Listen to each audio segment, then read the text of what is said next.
Vic Carucci with Jerry Sullivan, Kimberley Martin here at One Bills Drive.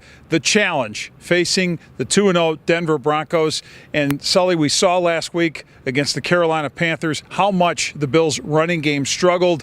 Not a lot of hope that going up against this great Bronco defense that things are going to get a lot better. Questions about the Bills' ability to win those battles up front. Questions about the scheming, what they're doing with their wide zone, and are they still in the process of learning that? And the answer that you hear from players is definitely, and Coach Sean McDermott, definitely something that's happening. So I'm not sure where the optimism, and oh, by the way, the Broncos offense isn't bad either. Yeah, I did some numbers there. That was the third worst running back performance in a Bills game during the drought, during the 18 years. So you could say they've led the league in rushing 2 years in a row and it's going to turn around. But I am not optimistic. I think their days of leading the league in rushing are over, largely because they can't get separation from their wideouts, Vic.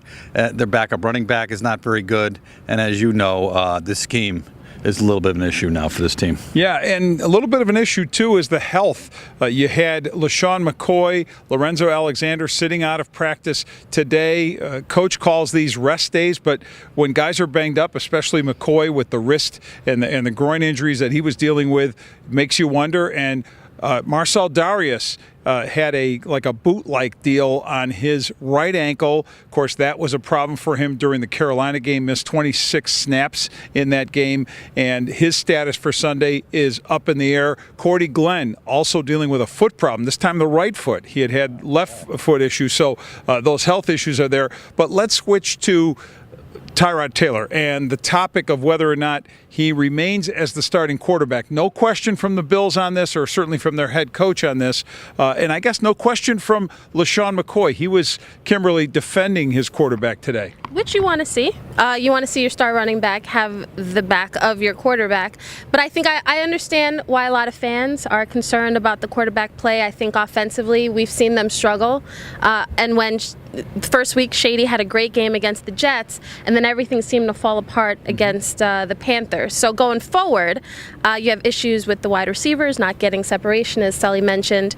You have Tyrod not, getting sacked and not really creating and getting other guys involved as well. So I understand the questions. I think if this team starts to struggle more as we go along, the calls for a quarterback change will get louder, and rightfully so.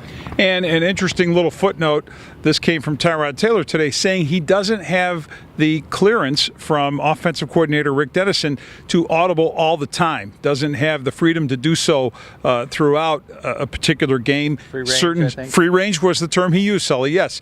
Wasn't talking about chickens. He was definitely talking about plays and the ability to either check out of plays. He said certain ones he can, but doesn't have that yet.